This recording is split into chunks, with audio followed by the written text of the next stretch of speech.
मैंने एक पागलपन की हद तक जुनूनी प्रेमिका से शादी की और एक बेटी को जन्म दिया जो बिल्कुल वैसी ही जुनूनी है। माँ और बेटी दोनों लगातार मेरे प्यार की परीक्षा लेने के लिए तरसती हैं। वे एक और आदमी को घर ले आईं, उसे असीम स्नेह दिखाने का नाटक करते हुए, सिर्फ यह देखने के लिए कि क्या मैं उनके लिए ईर्ष्या से जल उठता हूं। हालांकि वे हर बार मेरी आंखों में दर्द देखकर डर जाती हैं। छाया में उनकी उंगलियां उत्तेजना से कांपती हैं। मैं उनके विकृत खेलों से पूरी तरह वाकिफ हूं, फिर भी मैंने कभी उनका पर्दाफाश नहीं किया।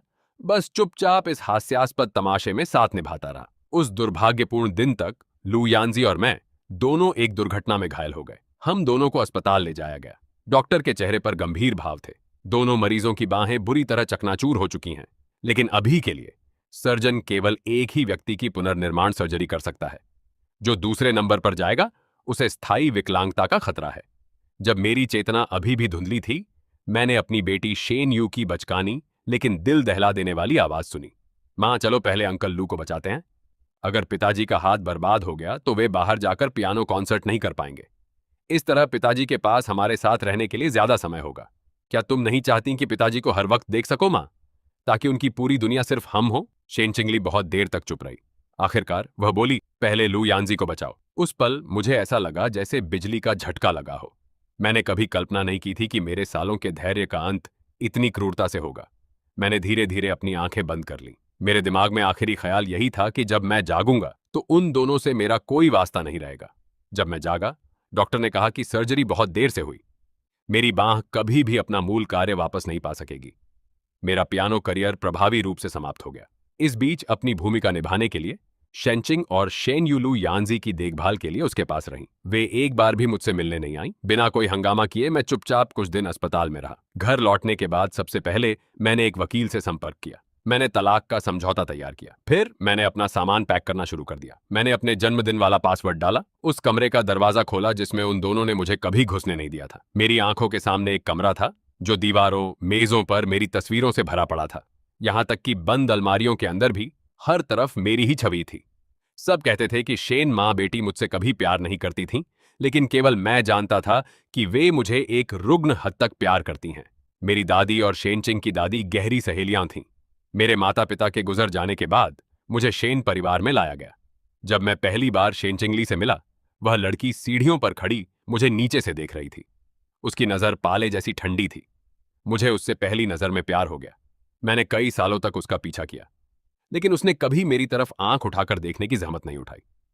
शेन दादी के अनुरोध पर शादी करने के बाद भी वह हमेशा मुझसे उदासीन रही, जब तक कि एक दिन मैं गलती से इस कमरे में नहीं चला गया और उसका सबसे गहरा राज नहीं खोज लिया। यह औरत जो मुझसे हमेशा इतनी रूखी रहती थी, पता चला कि वह बहुत लंबे समय से मुझसे प्यार करती थी। दिन में ठंडी और अलग थलग, लेकिन देर रात में वह मुझे जुनून से निहारती और मेरे होंठों को जोश से चूमती। और हमारी बेटी शेन यू, केवल 5 साल की, फिर भी बिल्कुल अपनी मां जैसी। बाहरी तौर पर वह मुझे अनदेखा करती है, लेकिन मेरी पीठ पीछे वह चुपके से मेरे बालों का हर एक धागा इकट्ठा करती है। वे मुझसे प्यार करती हैं, लेकिन वे रुग्ण रूप से मेरे पूर्ण ध्यान की लालसा रखती हैं। इसलिए वे जानबूझकर मेरे प्रति ठंडी रहती थीं। यहां तक कि जानबूझकर लू यानजी को इस नाटक में लाईं, सिर्फ मुझे ईर्ष्यालु देखने के लिए, मेरा दिल टूटता देखने के लिए, और फिर अपने दिलों में चुपके से खुश होने के लिए। मैं सच्चाई जानता था, लेकिन मैंने कभी पर्दाफाश नहीं की। मैंने सोचा कि अगर मैं काफी धैर्य रखूं तो एक दिन मैं उनकी बीमारी ठीक कर सकता हूं। अस्पताल में पहले लू यानजी को बचाओ वाले शब्दों तक ने मुझे पूरी तरह से एहसास करा दिया। कुछ प्यार तय ही एक पिंजरा होते हैं। मैंने अपना सारा सामान कूड़ेदान में फेंक दिया, जिसमें वह शादी की अंगूठी भी शामिल थी जो मैंने 5 साल पहनी थी। जैसे ही मैंने काम खत्म किया, एक बुगाटी धीरे धीरे आंगन में दाखिल हुई। शेन चिंगली और शेन युलू यानजी को घर ले आईं। वे गाड़ी से उतरी, हमेशा की तरह मुझे अनदेखा करते हुए। शेन यू ने अपना छोटा चेहरा ठंडा रखते हुए नौकरों को आदेश दिया, अंकल लू अभी अभी अस्पताल से निकले हैं। उनकी सेहत अभी ठीक नहीं हुई है। उन्हें कुछ समय यहां रहना होगा। जाओ, सबसे अच्छा अतिथि कक्ष साफ करो। इसे मालिक के मानकों के अनुसार तैयार करो। ये शब्द कहते हुए मां और बेटी दोनों बार बार मेरी ओर चोरी से देख रही थीं।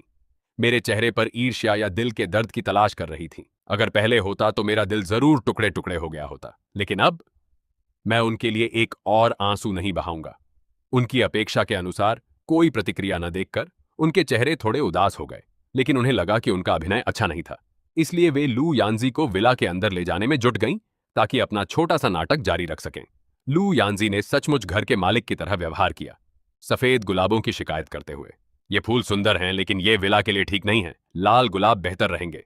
शेनचिंग ने तुरंत नौकरों को आदेश दिया कि मेरे लगाए सफेद गुलाबों को उखाड़ दो और उनकी जगह चमकीले लाल गुलाब लगाओ। एक पल बाद उसने शिकायत की कि पर्दे बहुत गहरे रंग के हैं। बिना कुछ कहे मां और बेटी ने मेरे द्वारा व्यक्तिगत रूप से सजाए गए घर को तब तक बदल दिया जब तक वह पहचानने लायक नहीं रहा। मैंने पूरे समय उदासीन रवैया बनाए रखा। लुयांजी ने बनावटी बेचैनी दिखाई। मैं तो बस कुछ दिन रुक रहा हूं, फिर भी मैंने इतना कुछ बदल दिया। मुझे आश्चर्य है कि कहीं श्रीमान जांग नाराज तो नहीं है, शेनचिंग ने रूखेपन से कहा। उसकी राय की परवाह मत कर। रात के खाने के समय नौकर खाना लेकर आ। वे दोनों लू यानजी के आसपास मंडराती रहीं। शेनचिंगली ने उसके लिए झींगे छीले। शेनयू ने उसके लिए सूप निकाला, मानो मैं कोई भूत हूं। मैं खोया हुआ सोच रहा था। जैसे ही मैंने मछली के सूप का एक घूंट लिया, अचानक मछली का एक बड़ा कांटा मेरे गले में फंस गया। मेरे चेहरे का रंग तुरंत बदल गया। सांस लेने के लिए संघर्ष करने लगा। मेरी उंगलियों ने मेरी गर्दन को कसकर पकड़ लिया। यह देखकर मां और बेटी के चेहरे तुरंत घबरा गए, सहज रूप से मेरी ओर दौड़ने वाली थी। लेकिन तभी लू यानजी ने भी अपनी गर्दन पकड़ ली। उसके चेहरे पर अत्यधिक पीड़ा दिखी। मेरे गले में भी कांटा फंस गया है। वे ठिठक गईं। उनकी आंखों में संघर्ष भरा। आखिरकार उन्होंने नाटक जारी रखने का फैसला किया। शेनचिंग ने लू यानजी को सिरका पीने को दी। शैन यू ने नौकरों से निजी डॉक्टर ढूंढने का आग्रह किया। मेरी दृष्टि धुंधली पड़ने लगी। मैंने बुरी तरह से कांटा निगलने की कोशिश की, लेकिन नुकीले कांटे ने मेरा गला फाड़ दिया। खून का एक फव्वारा छूटा। मैं पूरी तरह बेहोश हो गया। जब मैं फिर से जागा, मैंने शेनचिंगली और शेन यू को अपनी पीठ मेरी ओर किए हुए सुना। नौकरों पर चिल्लाने की आवाज गूंज रही थी। यह मछली का सूप किसने पकाया? तुमने लगभग मालिक को मार ही डाला था। बाहर निकलो तुम सब। मैंने मुश्किल से खुद को उठने को मजबूर किया। मेरी आवाज थी, उन्हें नौकरी से मत निकालो। वे दोनों अचानक पलटी। मैंने बिना किसी भावना की लहर के उन्हें देखा। जिन्होंने मुझे सबसे ज्यादा चोट पहुंचाई, वे हैं जो मुझे मरने देती हैं। नौकरों को दोष क्यों देना? शेनचिंग का चेहरा साफ तौर पर बदल गया। तुम्हारे बोलने की जगह नहीं है। हम ये तुम्हारे लिए नहीं बल्कि यानजी के लिए कर रहे हैं। मैंने थकान से अपनी आंखें बंद कर ली। तुम कब तक नाटक करती रहोगी? तुमने क्या कहा? मां और बेटी ने एक साथ त्योरियां चढ़ाईं, जैसे उन्होंने मुझे साफ नहीं सुना। जैसे ही मैंने आगे कहने को मुंह खोला, खानसामा दौड़ता हुआ आया। मैडम, श्रीमान लू जाग गए हैं। वे आपको बार बार बुला रहे हैं। शेन चिंगली और शेन यू ने एक दूसरे की ओर देखा, फिर बिना किसी हिचकिचाहट के मुड़कर चली गई। खुद आराम कर लो, हम यानजी की देखभाल करने जा रहे हैं। यह कहकर वे बिना पीछे मुड़े चली गईं, सीधे लू यानजी के कमरे की ओर। उसके बाद के दिनों में उन्होंने लू यानजी को और भी ज्यादा लाड प्यार दिया। शेन चिंगली ने उसे अपने हाथों से दवा पिलाई। शेन यू ने कभी उसका साथ नहीं छोड़ा, लगातार उससे बातें करती रही। मैं अच्छी तरह जानता था कि वे मेरे फायदे के लिए अभिनय कर रही थीं, लेकिन मुझे बहुत पहले ही परवाह करना बंद हो गया था। उस दिन तक जब लू यानजी की पार्टी थी, शेन विला को बहुत ही शानदार ढंग से सजाया गया था। मेहमान हैरान थे कि शेन परिवार लू यानजी को कितना ऊंचा दर्जा देता है। सीईओ शेन वास्तव में श्रीमान लू की कितनी परवाह करती हैं। सचमुच श्रीमान जांग की शादी को बरसों हो गए, फिर भी सीईओ शेन ने कभी उनके लिए जन्मदिन की पार्टी नहीं रखी। उनकी अपनी बेटी भी केवल लू यानजी से लिपटी रहती है। श्रीमान जांग सचमुच एक असफल व्यक्ति हैं। भीड़ की फुसफुसाहट मेरे कानों तक पहुंची। मैं आत्मनिंदा से हंसा। यह सही है, मैं वास्तव में एक असफल हूं। किसने सोचा होगा कि वे मुझे अपनी जान से ज्यादा प्यार करती हैं? फिर भी वे इसे इस तरह व्यक्त करने पर अड़ी हैं। हॉल के बीचों बीच लू यानजी ने एक ऊंचे दर्जे का सिला हुआ सूट पहना था। बिल्कुल घर का असली मुखिया लग रहा था। शैन चिंगली और शैन यू ने सुरक्षात्मक रूप से उसे घेर रखा था। उन्होंने उसे महंगे उपहार दिए, उसके साथ मोमबत्तियां बुझाईं और शुभकामनाएं मांगी। फिर भी उनकी नजरें बीच बीच में मेरी ओर जाती रहीं, मेरे चेहरे पर ईर्ष्या या दुख की एक झलक पकड़ने की कोशिश में। लेकिन मैं बस एक अंधेरे कोने में चुपचाप बैठा रहा। मेरी अभिव्यक्ति पूरी तरह उदासीन, मानो इस सब का मुझसे कोई लेना देना ही ना हो।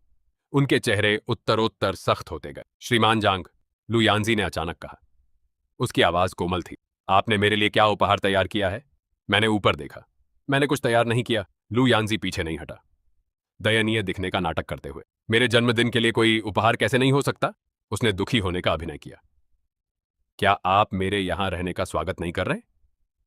जैसे ही उसने बोला, उसकी नजरें मेरे गले के जेड पेंडेंट पर पड़ी।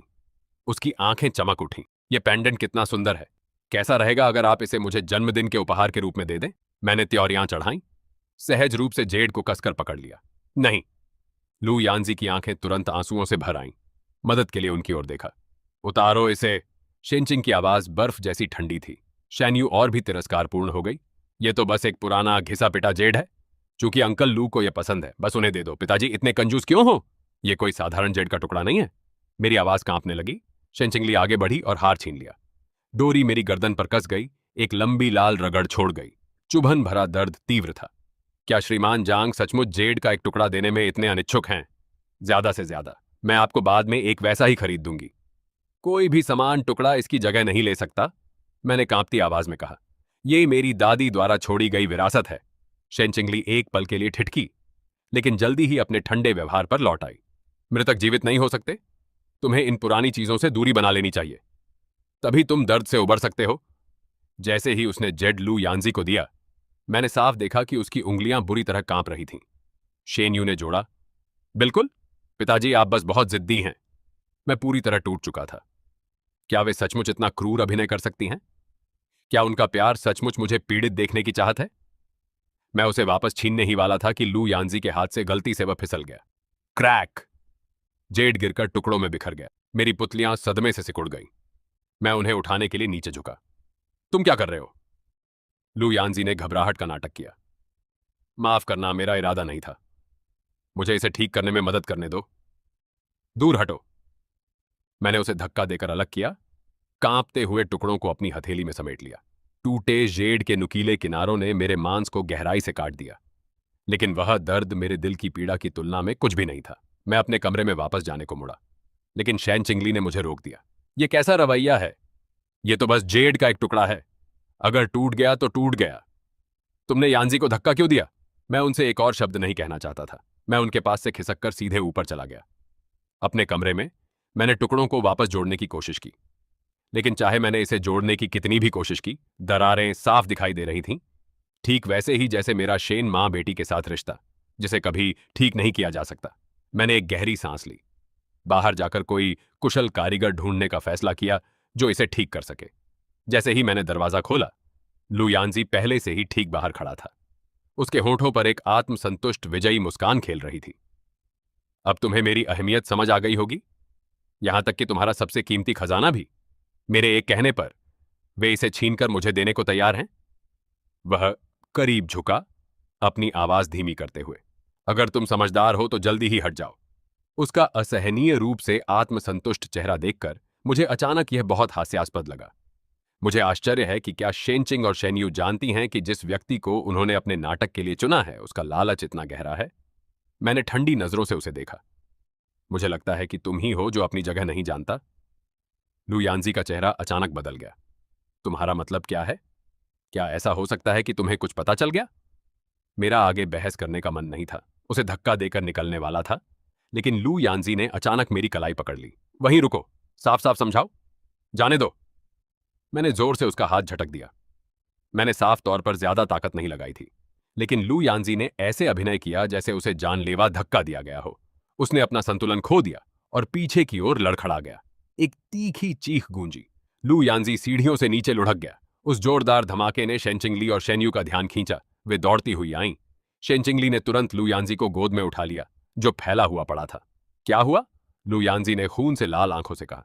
मैं तो बस जेड के बारे में माफी मांगना चाहता था, लेकिन उन्होंने न केवल स्वीकार नहीं किया, बल्कि मेरा अपमान किया और मुझे बाहर निकलने को कहा। उन्होंने कहा वे मुझे फिर कभी नहीं देखना चाहते, खासकर तुम दोनों को मेरे पास नहीं चाहते। यह सुनकर उनकी आंखों में खुशी की एक लहर दौड़ गई। उनके होंठ अनजाने में थोड़े मुड़ गए, लेकिन उन्होंने तुरंत खुद को रोक लिया। गंभीर दिखने की कोशिश की। शेनचिंगली ने नौकरों को आदेश दिया कि यानजी को जांच के लिए ले जाओ। फिर वह ठंडी नजरों से मेरी ओर देखने को मुड़ी। वह बोली, तुम्हें हाल ही में परेशानी से दूर रहते देखकर मुझे लगा तुमने आखिरकार सहनशीलता सीख ली। लगता है वह सब झूठ था। चूंकि तुमने यानजी को धक्का देने की हिम्मत की, तुम्हें अपने कामों की कीमत चुकानी होगी। उसने अंगरक्षकों को इशारा किया। इसे तीसरी मंजिल पर खींच कर ले जाओ और मेरे लिए नीचे फेंक दो। वे शब्द मेरे दिल पर एक भारी हथौड़े की तरह लगे। मेरी आंखें फैल गईं। मेरी आवाज कांप रही थी। शेनचिंगली, क्या तुम्हारा दिमाग खराब हो गया है? मैंने उसे धक्का नहीं दिया। वह खुद नीचे गिरा। तीसरी मंजिल इतनी ऊंची नहीं है, उसने रूखेपन से जवाब दिया। मैं बस चाहती हूं कि तुम्हें यानजी की पीड़ा का थोड़ा स्वाद मिले, ताकि तुम फिर कभी ऐसा करने की हिम्मत न करो। अंगरक्षकों ने मेरी बाहें कसकर पकड़ ली। मैंने अपनी पूरी ताकत से संघर्ष किया, लेकिन व्यर्थ। जब मुझे तीसरी मंजिल पर घसीटा गया तो मैं निराशा में चिल्लाया, शेनचिंगली, शेनयू, तुम दोनों को इसका पछतावा जरूर होगा। जब मेरा शरीर जोर से संगमरमर के फर्श पर जा गिरा, ठीक विला के आंगन के बीचों बीच, मैंने साफ तौर पर अपनी हड्डियों के टूटने की सूखी चटक सुनी। तीव्र पीड़ा ने तुरंत मेरे पूरे शरीर को घेर लिया। मेरे मुंह के कोनों से ताजा खून रिसने लगा। मेरी दृष्टि धीरे धीरे धुंधली होती गई। अपनी बेहोशी में मैंने शेनचिंगली और शेनयू को कुछ दूरी पर टिमटिमाती रोशनियों के नीचे खड़े देखा। उनके होंठों पर एक दबी हुई मुस्कान तैर रही थी। मां, शेनयू ने धीरे से फुसफुसाया। पिताजी आखिरकार हमारे लिए फिर से ईर्ष्या कर रहे हैं। उसकी आंखें चमक रही थीं। पिताजी वाकई हमसे बहुत प्यार करते हैं। मैं बहुत खुश हूं। शेनचिंगली ने बच्ची के सिर पर कोमलता से हाथ फेरते हुए कहा। मैं भी बहुत खुश हूं। उनकी बातचीत सुनकर मेरे दिल को ऐसा लगा जैसे किसी ने बेरहमी से आधा फाड़ दिया हो। मेरा दर्द, उनकी क्रूरता, उनकी नजरों में बस मेरे प्यार को साबित करने का एक खेल अंधेरा ज्वार की तरह अंदर घुस आया। आखिरकार मैं और सहन नहीं कर सका। पूरी तरह बेहोशी में डूब गया। जब मैंने फिर आंखें खोलीं, मेरे सामने अस्पताल की चकाचौंध करने वाली सफेद फ्लोरोसेंट रोशनी थी। मेरा शरीर ऐसे दर्द कर रहा था जैसे पहियों से कुचला गया हो। दर्द मेरी मज्जा में गहराई तक समाया हुआ था। नर्स मेरी दवा बदल रही थी। मुझे जागा देखकर वह जल्दी से आई। आप जाग गए? आपको कैसा लग रहा है? मैंने अपने होंठ हिलाने के लिए संघर्ष किया। मेरा गला ऐसे सूखा था जैसे आग से झुलस गया हो। मुझे यहां कौन लाया? एक मां और बेटी। नर्स ने आईवी ड्रिप समायोजित करते हुए जवाब दिया। उसकी आंखों में प्रशंसा थी। शायद आपकी पत्नी और बेटी। वे दोनों बहुत खूबसूरत हैं। वह बकबक करती रही। जब वे आपको लेकर आईं तो वे आपके लिए बहुत डरी हुई लग रही थीं। उन्होंने इस पूरी मंजिल को आरक्षित करने के लिए भुगतान भी किया और पूरी रात आपके बिस्तर के पास रहीं। मेरी उंगलियां थोड़ी कांपी। मेरे दिल को ऐसा लगा जैसे कोई अदृश्य हाथ इसे दबोच रहा हो। तो यह फिर से ऐसा ही है। साफ तौर पर अंदर से वे इतनी व्यथित हैं, फिर भी बाहरी तौर पर उन्हें एक ठंडा भाव बनाना होगा। यह वास्तव में पूरी तरह हास्यास्पद है। लेकिन एक अजीब बात है, नर्स ने आगे कहा। डॉक्टर ने अभी अभी कहा कि आप जागने वाले हैं और वे तुरंत जल्दी से चली गईं। शायद किसी और मरीज के कमरे में गई हैं। क्या आप चाहते हैं कि मैं उन्हें बुलाऊं? मैंने आंशिक रूप से अपनी आंखें बंद कर लीं। थके हुए सिर हिलाया। कोई जरूरत नहीं। मैं उनके खेलों को बहुत अच्छी तरह समझता हूं। वे जरूर लू यानजी के कमरे में अपना प्रदर्शन जारी रखने गई हैं। अगले कुछ दिनों में मैंने खुद की देखभाल करने का प्रबंध किया। चुपचाप अपनी चोटों का इलाज करता रहा जब तक कि मेरी छुट्टी का दिन नहीं आ गया। वकील मेरे लिए तैयार किया गया तलाक का समझौता लाया। मैंने ध्यान से प्रत्येक खंड की समीक्षा की। कोई समस्या न होने की पुष्टि करने के बाद मैंने अपने नाम पर हस्ताक्षर किए। जैसे ही मैंने अस्पताल के गलियारे में वहीं सभी छुट्टी की प्रक्रियाएं पूरी की, मेरा सामना शेनचिंगली और शेनयू से हुआ। वे भी लू यानजी की छुट्टी कराने में मदद कर रही थीं। उन्होंने उसे दोनों ओर से सुरक्षित किया। शेनचिंगली खुद उसके बैग ले जा रही थी, जबकि शेनयू दयालुता से उसका कोट पहनने में मदद कर रही थी। मैं वहीं ठिठक गया, हाथ में तलाक के समझौते को कसकर पकड़े हुए। मैंने एक गहरी सांस ली और सीधे आगे बढ़ा। कागज को शेनचिंगली के सामने पकड़ा। इस पर हस्ताक्षर करो। शेनचिंगली ने त्योरियां चढ़ाईं और पूछा, यह क्या है? लू यानजी ने उसके पास खड़े होकर कोमल आवाज में कहा, यह शायद बस छुट्टी की कागजी कार्रवाई है। संभवतः परिवार के सदस्य के हस्ताक्षर की जरूरत है। उसने शेनचिंग की बांह को धीरे से खींचा, समझदार होने का नाटक करते हुए। चिंगली, हस्ताक्षर कर दो। मेरा सिर थोड़ा चक्कर खा रहा है। मैं जल्दी घर जाकर आराम करना चाहता हूं। शेनयू ने भी अपने छोटे चेहरे से ऊपर देखा, चिंता का नाटक करते हुए। मां, कृपया जल्दी हस्ताक्षर करो, अंकल लू की तबीयत ठीक नहीं है। तब जाकर शेनचिंगली ने कलम उठाई। सामग्री पर एक नजर डाले बिना उसने सीधे अपने नाम के हस्ताक्षर कर दिए। फिर वह शेनयू और लू यानजी को लेकर चली गई। मुझे एक भी नजर देने की जहमत नहीं उठाई। मैं बस चुपचाप वहीं खड़ा रहा। महसूस कर रहा था जैसे मेरा दिल चुरा लिया गया हो। लेकिन अजीब बात है, अब इसमें कोई दर्द नहीं रहा। बस एक महीने की सुलह अवधि और मैं तलाक का प्रमाण पत्र प्राप्त कर सकता हूं। जैसे ही मैं अस्पताल के गेट से बाहर निकला, एक लिमोजीन रोल्स रॉयस धीरे धीरे मेरे सामने आकर रुकी। गाड़ी की खिड़की नीचे लुढ़की। लू यानजी ने अपना सिर बाहर निकाला। श्रीमान जांग, चूंकि हम यहां मिल ही गए हैं तो साथ में वापस चलते हैं। मैंने ठंडे स्वर में जवाब दिया, कोई जरूरत नहीं। पिछली सीट से दो बहुत हल्की गला साफ करने की आवाजें आईं। शेनचिंगली और शेनयू ने एक साथ त्योरियां चढ़ाईं। उनकी नजरें अनजाने में मेरी ओर बह गईं। लू यानजी ने तुरंत दरवाजा खोला और बाहर निकला, फिर मेरा हाथ पकड़ लिया। पिछली बार जो हुआ उसे दिल पर मत लो। भले ही तुमने मुझे धक्का दिया, तुम्हें उसकी सजा पहले ही मिल चुकी है। बस इसे जाने दो। वह बोलते हुए मुझे जबरदस्ती गाड़ी में खींच लाया। मैं जानता था कि यह निश्चित रूप से मां और बेटी की इच्छा थी।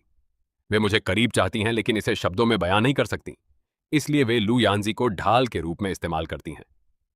यह वाकई एक दिल तोड़ने वाली विडंबना है। गाड़ी चलने लगी। गाड़ी के अंदर एक दमघोंटू चुप्पी भर गई। शेन चिंगली ने व्यक्तिगत रूप से लू यानजी के लिए गर्म पानी डाला।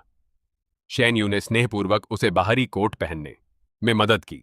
उनकी हर हरकत पूरी तरह तालमेल में थी। फिर भी उनकी नजरें कभी मेरी ओर झांकना बंद नहीं कर रही थीं, जैसे मेरे चेहरे पर ईर्ष्या या पीड़ा का कोई निशान देखने की प्रतीक्षा कर रही हूं। लेकिन मैं चुप रहा, खिड़की से बाहर देखता रहा। मेरी आंखों में केवल एक मृत धूसर रंग बचा था। गाड़ी की खिड़की ने मेरे पीले चेहरे के साथ साथ उन दोनों के बेचैन व्यग्र चेहरों को प्रतिबिंबित किया। अचानक एक गरजदार दुर्घटना हुई। पूरी गाड़ी जोर से हिली। मेरा सिर जोर से आगे की सीट के पिछले हिस्से से टकरा गया। मेरे सामने सब कुछ तुरंत पूरी तरह काला हो गया। उसी पल जैसे मेरी चेतना धुंधली पड़ने लगी। मैंने बहुत साफ देखा कि शेनचिंग और शेन यू दोनों एक साथ मेरी ओर झपटी। उनकी बाहें पहले से ही आधी फैली हुई थीं, लेकिन पलक झपकते ही जब हमारी नजरें मिलीं, उन्होंने अचानक और निर्णायक रूप से दिशा बदली और लू यानजी को बचाने के लिए उसे कसकर पकड़ लिया। मेरा दिल अब तक पूरी तरह ठंडा हो चुका था। ड्राइवर ने पागलों की तरह माफी मांगी। शेनचिंगली और शेन यू ने भी जल्दी से जांच की कि कहीं लू यानजी को कहीं चोट तो नहीं लगी। लू यानजी ने कोमलता से कहा, मैं ठीक हूं, यह सब आप दोनों की मेरी रक्षा करने की वजह से है। फिर वह अचानक आश्चर्य से बोला, अरे श्रीमान जांग चेन की चोटें तो बहुत गंभीर हैं। तब जाकर मां और बेटी ने मुड़कर मेरी ओर देखा। मेरा माथा खून बह रहा था। मेरी बांह कांच के टुकड़ों से कट गई थी और खून बह रहा था। मैं पूरी तरह दयनीय लग रहा था। ड्राइवर ने जल्दी से पूछा कि क्या हमें अस्पताल वापस जाना चाहिए। शेनचिंग का गला थोड़ा हिला। उसकी आंखों ने एक दृश्य आंतरिक संघर्ष दिखाया, लेकिन अंत में उसने ठंडे स्वर में कहा, कोई जरूरत नहीं, लू यानजी को अभी भी आराम की जरूरत है। उसने उदासीन स्वर में मेरी ओर देखा। बस घर जाकर खुद ही दवा लगा लो। शेन यू ने सुर मिलाया, यह सही है, पिताजी खुद संभाल सकते हैं। मैंने कुछ नहीं कहा। मैंने बस चुपचाप अपनी आंखें बंद कर ली। मैं बहुत थक चुका था, इतना थका कि अब दर्द भी महसूस नहीं कर सकता था। विला लौटने के बाद मैंने दर्द सहा और खुद दवा लगाई। अगले कुछ दिनों तक मैंने चुपचाप अपने कमरे में अपने घावों की मरहम पट्टी की। उस दिन तक मैं कचरा बाहर फेंकने गया। जैसे ही मैंने कचरा डिब्बे में डाला, मेरी गर्दन के पीछे अचानक एक तेज दर्द हुआ। बेहोश होने से पहले आखिरी सेकंड में मैंने हमलावर का चेहरा साफ देख लिया। वह शेनचिंग का दुश्मन था। जब मैंने फिर आंखें खोली तो खुद को एक परित्यक्त कारखाने में पाया। मेरा पूरा शरीर मोटी रस्सियों से कसकर बंधा हुआ था। मैं बिल्कुल हिल नहीं सकता था, और जिसने मेरी त्वचा को और भी रेंगने पर मजबूर कर दिया वह था मेरी कमर पर बंधा एक बम। उलटी गिनती का टाइमर 300 नंबर दिखा रहा था। लू यानजी भी मेरे सामने वाले खंभे से बंधा हुआ था। डर के मारे उसका चेहरा पीला पड़ गया था। क्या हो रहा है? मैंने जवाब नहीं दिया। मैंने बस अपना सिर नीचे किया और रस्सियों से छूटने की कोशिश की, लेकिन बंधन बहुत तंग थे। मैंने कुछ बार संघर्ष किया। इसके बजाय रस्सियां मेरी कलाइयों में और भी दर्दनाक तरीके से कट गईं। उलटी गिनती सेकंड दर सेकंड टिक टिक कर रही थी। उसी पल कारखाने का दरवाजा जोरदार तरीके से लात मारकर खोला गया। अंधा कर देने वाली धूप अंदर आई। हम दोनों ने एक ही समय पर देखा। दो परिचित आकृतियां अंदर दौड़ती हुई आ रही थीं। वे थीं शेनचिंग और शेन यू। उनके चेहरे अविश्वसनीय रूप से तनावग्रस्त थे। उनकी आंखों ने तेजी से पूरे कारखाने में खोजा, अंततः मुझ पर टिक गईं। शेनचिंग की पुतलियां अचानक सिकुड़ गईं। सबसे सहज रूप से वह मेरी ओर झपटी। शेनचिंग, शेन यू! लू यानजी ने अचानक दहशत में चिल्लाया। उसकी आवाज कांप गई। मुझे बहुत डर लग रहा है। उनके कदम अचानक रुक गए। शेनचिंगली का गला थोड़ा कांपा। उसकी आंखों ने उसकी आंतरिक उथल पुथल को धोखा दिया। शेनयू ने भी अपनी छोटी मुट्ठियां भींच ली। मुझे घूरते हुए लग रहा था किसी चीज को रोकने की बहुत कोशिश कर रही हो। आखिरकार शेनचिंगली ने अपनी आंखें बंद कर ली। वह मुड़ी और लू यानजी की ओर चली गई। पहले लू यानजी को बचाओ। उसकी आवाज गिर गई, जैसे खुद को समझा रही हो। जांग चेन, बस थोड़ा और इंतजार करो। मेरे दिल को ऐसा लगा जैसे कोई अदृश्य हाथ दबोच रहा हो। यह इतना दर्दनाक था कि मैं मुश्किल से सांस ले पा रहा था। मैंने देखा शेनचिंगली और शेन यू जल्दी से लू यानजी को खोल रही हैं, फिर उसे बाहर ले जाने में मदद कर रही हैं। लू यानजी शेनचिंगली के आलिंगन में झुक गया। उसने एक बार मेरी ओर देखने के लिए अपना सिर घुमाया। उसके होंठों पर एक विजयी मुस्कान खेल गई। मेरा पूरा शरीर ठंडा पड़ गया। वे सचमुच चली गई थीं। ऐसे जीवन मरण के क्षण में भी उन्होंने अभिनय करना चुना। मैंने अपने दांत पीस लिए और बुरी तरह संघर्ष किया। रस्सी आखिरकार थोड़ी ढीली हुई। मैंने हड्डी तक का दर्द सहा। थोड़ा थोड़ा करके मैंने अपनी कलाइयों को बंधनों से बाहर खींच लिया। मेरी त्वचा रगड़कर कच्ची और खूनी हो गई थी, लेकिन मुझे अब दर्द की परवाह नहीं थी। आखिरकार मैंने अपने बंधनों से मुक्ति पा ली। लड़खड़ाता हुआ बाहर की ओर भागा, लेकिन मैं केवल कुछ कदम ही दौड़ पाया था। धमाका! एक बहरा कर देने वाला विस्फोट मेरे पीछे गूंजा। भारी बल ने मुझे हवा में उछाल दिया। मैं जमीन पर जा गिरा। मेरी पीठ ऐसे जल रही थी जैसे आग लगी हो। मेरे कानों में केवल एक घंटी बजने की आवाज थी। मेरी दृष्टि पूरी तरह धुंधली थी। अपनी अधमरी हालत में मैंने शेन चिंगली और शेन यू को लौटते देखा, ऐसे मेरी ओर दौड़ती हुई जैसे वे अपना दिमाग खो बैठी हों। शेन चिंग की आंखें खून से लाल थीं। उसकी आवाज थी, जांग चेन। शेन यू भी रोई, पिताजी। मैं हंसना चाहता था, लेकिन मुझ में मुस्कुराने की भी ताकत नहीं बची थी। मैंने धीरे धीरे अपनी आंखें बंद कर लीं, अंधेरे में डूबता हुआ। जब मैं फिर से जागा, मैं अस्पताल के बिस्तर पर लेटा था। मेरा पूरा शरीर ऐसे दर्द कर रहा था जैसे कुचला गया हो। नर्स ने मुझे जागते देखा। उसने तुरंत मुझे रोक लिया। हिलिए मत। आपकी अभी अभी किडनी ट्रांसप्लांट सर्जरी हुई है। आपको लापरवाही से नहीं हिलना चाहिए। Kidney transplant? मेरी आवाज भारी थी। हाँ, आप विस्फोट की चपेट में आ गए थे। आपकी किडनी चकनाचूर हो गई थी। सौभाग्य से आपकी पत्नी ने बिना हिचकिचाहट के आपको एक किडनी दान कर दी। आपकी बेटी ने भी आपके लिए 800 क्यूबिक सेंटीमीटर खून दान किया। मेरी उंगलियां थोड़ी कांपी। नर्स ने आगे कहा, आपकी सचमुच बहुत अच्छी पत्नी और बेटी है। उन्होंने न केवल आपके स्वास्थ्य लाभ के लिए पूरी मंजिल बुक की, बल्कि बारी बारी से पहरा भी दिया। 3 दिन और रात आपके बिस्तर के पास रहीं। मैंने अपनी आंखें बंद कर लीं। मेरा दिल दर्द की एक लहर से धड़क उठा। वे किडनी दान करना और खून देना और मेरी निगरानी करना पसंद करेंगी, बजाय एक भी आई लव यू कहने के। लेकिन सौभाग्य से मुझे अब इस तरह के प्यार की जरूरत नहीं है। अस्पताल में कुछ दिनों के दौरान शेन चिंगली और शेन यू एक बार भी मुझसे मिलने नहीं आई। लेकिन अजीब बात यह थी कि मुझे ऐसा लगा जैसे कोई आधी रात में कमरे में चुपके से आता है। कभी ठंडी उंगलियां हल्के से मेरे चेहरे को छूती, कभी गर्म होंठ मेरे खिलाफ दबते, और एक बार तो मैंने किसी को मेरे कान में फुसफुसाते सुना, मेरे प्रिय, जल्दी ठीक हो जाओ। रात में मुझे लगा कि कोई फिर से पास आया है। गर्म सांसें मेरी गर्दन पर फैल गईं। कोमल होठों ने हल्के से मेरे कर्णपाली को छुआ। मैंने अचानक अपनी आंखें खोल दी। शेनचिंग का चेहरा मेरे ठीक बगल में था। हमारी नजरें मिली। उसकी आंखों में घबराहट चमक उठी। तुम क्या कर रही हो? मैंने ठंडे स्वर में पूछा। शेनचिंगली ठिठक गई। अगले ही सेकंड उसने अपना हाथ उठाया और मेरी गर्दन पर एक भारी प्रहार किया। मेरी दृष्टि काली पड़ गई। मैं एक बार फिर बेहोश हो गया। कुछ दिनों बाद शेन चिंगली आखिरकार आधिकारिक तौर पर शेन यू को मुझसे मिलने लाई। घाव कैसा है? शेन चिंगली बिस्तर के पैर के पास खड़ी थी। उसका स्वर उदासीन था, मानो किसी अजनबी से पूछ रही हो। मेरी नजर उसकी थोड़ी कांपती उंगलियों पर टिक गई। मैं अचानक मुस्कुराया। क्या तुम इन पिछले कुछ दिनों में यहां आई हो?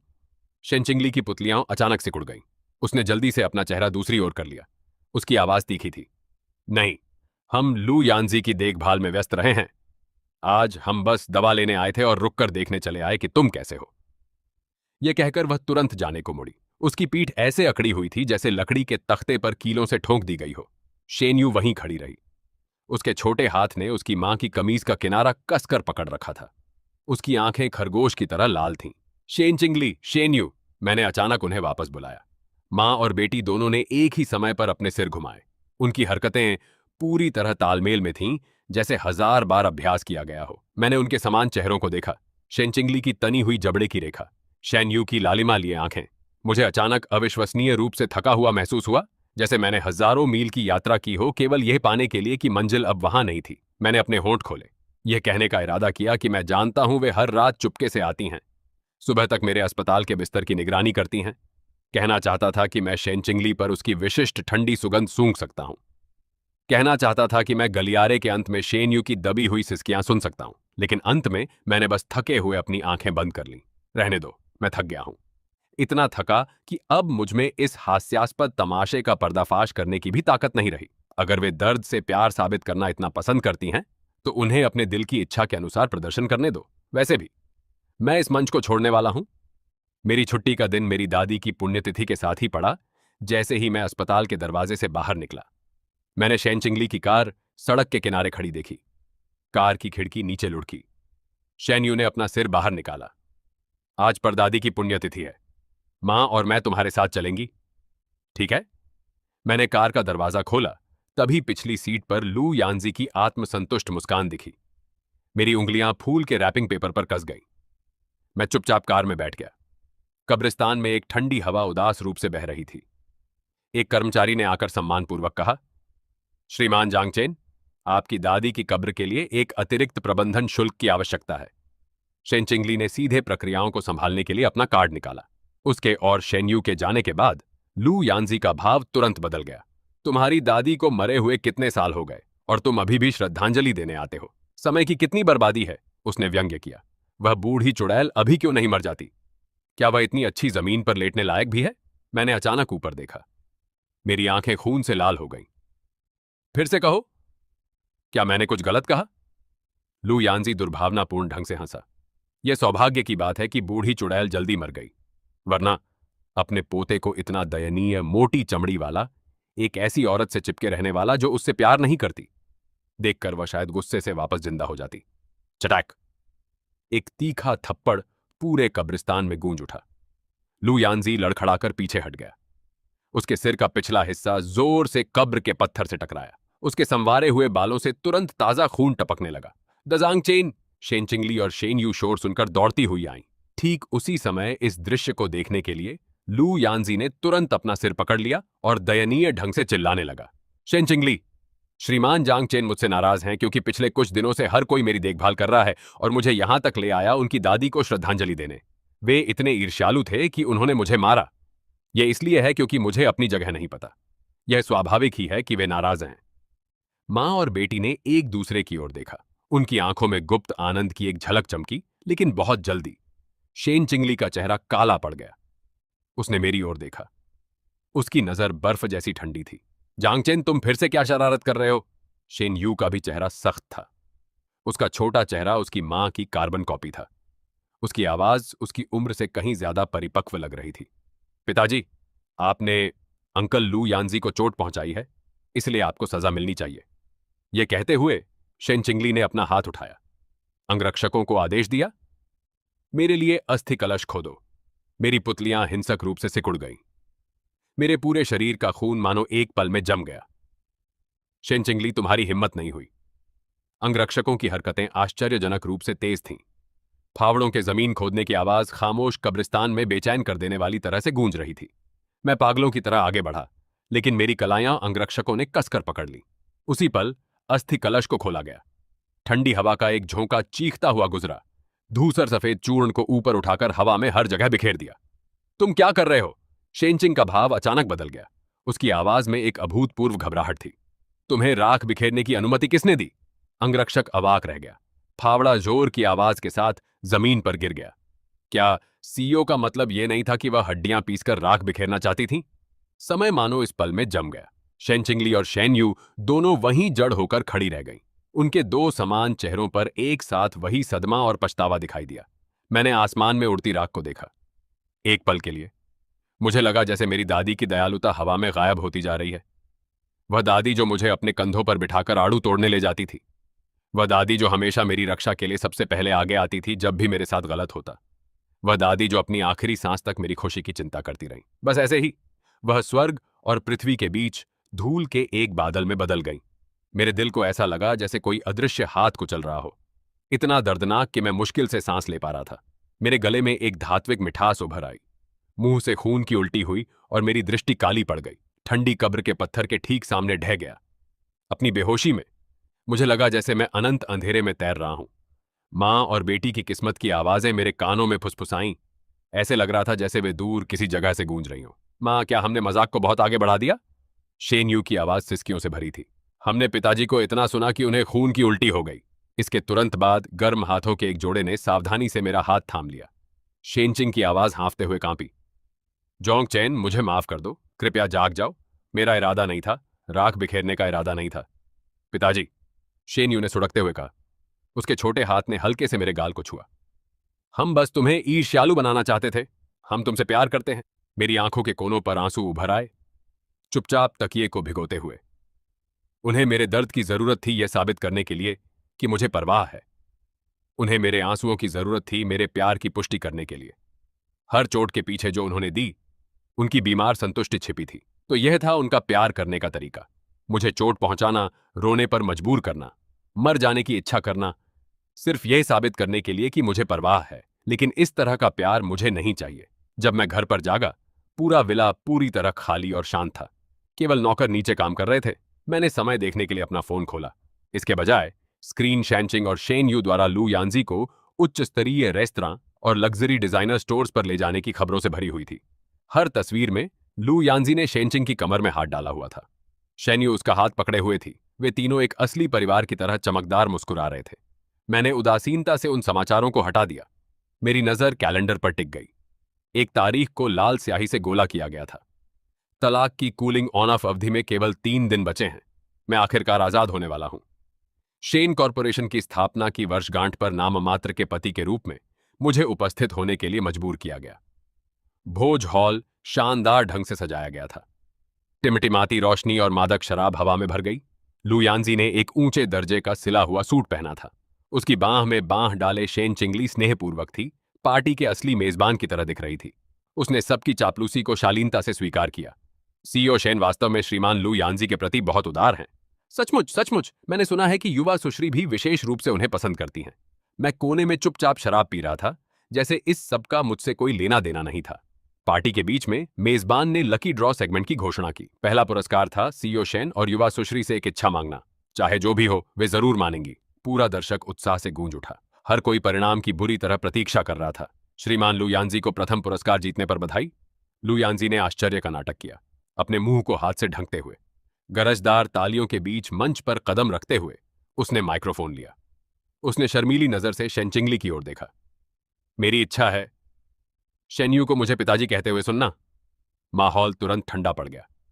सबकी नजरें मुझ पर और लू यानजी पर टिक गईं, जांच से भरी हुई। शेन्यू मंच पर खड़ी थी। उसका छोटा चेहरा बेहद तनावपूर्ण था। उसने मेरी ओर देखा। उसकी आंखों में उम्मीद और बेचैनी का मिश्रण दिखाई दिया। लेकिन मेरा भावहीन चेहरा देखकर उसके मुंह के कोने थोड़े झुक गए। पिताजी? वह अचानक एक चमकदार मुस्कान में खिल गई। उसकी आवाज साफ गूंजी। फिर वह पंजों के बल खड़ी हुई और लू यानजी के गाल पर चूम लिया। भोज हॉल तालियों और जयकारों से गूंज उठा। मेरी उंगलियों ने शराब के गिलास को सफेद होने तक कस लिया। उस पल मुझे वह क्षण याद आ गया जब शेन यू ने पहली बार मुझे पिताजी कहा था। उसने तब अभी अभी बोलना सीखा था। पिताजी की वह कोमल मासूम पुकार ने मुझे पूरी रात रुलाया था। उद्घाटन नृत्य का संगीत बजने लगा। शेन चिंगली सीधे लू यानजी के पास चली गई और उसका हाथ थाम लिया। चारों ओर फुसफुसाहट और गपशप फैल गई। सीईओ शेन उद्घाटन नृत्य के लिए फिर से श्रीमान जांग चेन को नहीं बुला रही हैं। ऐसा लगता है कि श्रीमान लू यानजी वाकई उनकी जगह लेने वाले हैं। देखो, यहां तक कि युवा सुश्री भी उन्हें पिताजी कहती हैं। मैं कोने में बैठा एक के बाद एक गिलास शराब गटक रहा था। शराब ने मेरे पेट को जला दिया, लेकिन यह इस ठंडे दिल को गर्म नहीं कर सकी। मुझे नहीं पता कितनी पी ली। मेरी दृष्टि धुंधली होने लगी। मैंने देखा एक वेटर मेरी मदद करने आ रहा है। सर, आपने बहुत ज्यादा पी ली है। चलिए, मैं आपको ऊपर आराम करने ले चलता हूं। मुझे सबसे ऊपरी मंजिल के एक लग्जरी कमरे में ले जाया गया। मैं बिस्तर पर गिर पड़ा। वेटर बहुत चौकस था। मेरे जूते उतारने में मदद की। फिर उसने दरवाजा बंद कर दिया और चला गया। जब दरवाजा फिर से धकेल कर खोला गया, मैं इतना नशे में था कि मेरा दिमाग पूरी तरह गड़बड़ था। लू यानजी ने प्रवेश किया। उसके चमड़े के जूते फर्श पर क्लिक कर रहे थे। वह मेरे ऊपर खड़ा हो गया, घमंड से नीचे देखते हुए। तुम्हारी बेटी ने मुझे पिताजी कहा, कैसा लग रहा है? मैंने फिर भी अपनी आंखें बंद रखीं। मेरी आवाज भारी थी। मुझे कुछ नहीं लगता। लू यानजी ने ताना मारा। तुम सचमुच बर्दाश्त करने में बहुत अच्छे हो। तुम्हारा दिल जरूर खून रो रहा होगा, है ना? वह नीचे झुका, मेरे कान में फुसफुसाते हुए। लेकिन चिंता मत करो, मेरी तुम्हारी बेटी पहले से है। जल्द ही मैं तुम्हें एक बच्चा भी दूंगा। मेरे दिल में अचानक एक काला पूर्वाभास उठा। मैंने नशा उतारने की पूरी कोशिश की। अगले सेकंड अपनी आंखें खोल दी। मैंने देखा एक अनजान औरत दरवाजा खोलकर अंदर आ रही है। लू यानजी तेजी से पीछे हटा और बाहर से दरवाजा बंद कर लिया। वह औरत शोखी से हंसी और मेरे कपड़े फाड़ने पर आमादा हो गई। मैंने बुरी तरह से मुकाबला किया। उसे एक जोरदार थप्पड़ मारा। जब वह दर्द में थी, मैंने जल्दी से अपना फोन निकाला। मैंने शेनचिंग का नंबर डायल किया। पुलिस को फोन करने का समय नहीं था। मैं केवल शेन चिंगली को ही कॉल कर सकता था, क्योंकि वह भी इसी होटल में थी। 1 बार, 2 बार। फोन फिर भी अनुत्तरित रहा। 10 बार, 20 बार, 28वीं कॉल तक। फिर भी केवल वे ठंडी घंटी की ध्वनियां। मैं पूरी तरह निराश हो गया। खुद को और अधिक थकता देख मैंने अपनी आखिरी ताकत जुटाई। मेज पर रखे फूलदान को पकड़कर मैंने जोर से उस औरत के सिर पर दे मारा। जब वह कराहती हुई नीचे गिरी, मैं लड़खड़ाता हुआ खिड़की की ओर बढ़ा। बिना किसी हिचकिचाहट के मैं सीधे नीचे कूद गया। मैं नीचे घनी झाड़ियों में जा गिरा। मेरे घुटने और बाहें शाखाओं से छिल गईं। खून बहुत ज्यादा बह रहा था, लेकिन मुझे अब दर्द की परवाह नहीं थी। मैं उठकर भागा और सिर झुकाकर आगे बढ़ता रहा जब तक कोने तक नहीं पहुंच गया। एक परिचित आवाज ने मुझे अचानक रोक दिया। शेन्यू की आवाज गूंजी। मां, पिताजी ने इतनी बार फोन किया, आपने जवाब क्यों नहीं दिया? अगर उन्हें कुछ हो गया तो क्या होगा? शेन चिंगली ने फोन स्क्रीन को घूरा। उसकी आंखों ने एक स्पष्ट संघर्ष दिखाया, लेकिन अंत में उसने ठंडे स्वर में कहा, अगर मैं जवाब दूंगी तो उसे पता चल जाएगा कि हम उसकी बहुत परवाह करते हैं। शेन्यू ने सिर हिलाया। तुम सही हो मां, पिताजी का हमारे लिए प्यार अभी भी काफी नहीं है। उन्होंने केवल 28 बार फोन किया। उसने अपनी उंगलियों पर गिना और कहा, कम से कम उन्हें 99 बार फोन करना चाहिए, यह साबित करने के लिए कि वे सचमुच हमसे प्यार करते हैं। कोने के पीछे छिपा उनकी बातचीत सुनकर मेरे दिल को ऐसा लगा जैसे इसे टुकड़ों में फाड़ा जा रहा है। तो वे अभी भी मेरे प्यार की परीक्षा ले रही थीं, लेकिन उनके लिए मेरे अंदर अब स्नेह का एक कण भी नहीं बचा था। मैं लंगड़ाता हुआ होटल से बाहर निकला। घर जाने के लिए एक टैक्सी पकड़ी। मैंने प्राथमिक चिकित्सा किट निकाली और मोटे तौर पर अपने घावों का इलाज किया। फिर मैंने अपना बैग पैक करना शुरू कर दिया। कल तलाक की कूलिंग ऑन ऑफ अवधि समाप्त हो रही है। आखिरकार मैं पूरी तरह से इस नरक से बच सकता हूं। आखिरी सूटकेस पैक करने के बाद जैसे ही मैं एक गिलास पानी डालने वाला था, टीवी पर एक आपातकालीन समाचार रिपोर्ट ने मुझ पर बिजली गिरने जैसा प्रहार किया। पियानो प्रतिभा लू यानजी अपनी मूल रचना डस्ट सॉन्ग के लिए अंतर्राष्ट्रीय पियानो प्रतियोगिता में स्वर्ण पुरस्कार।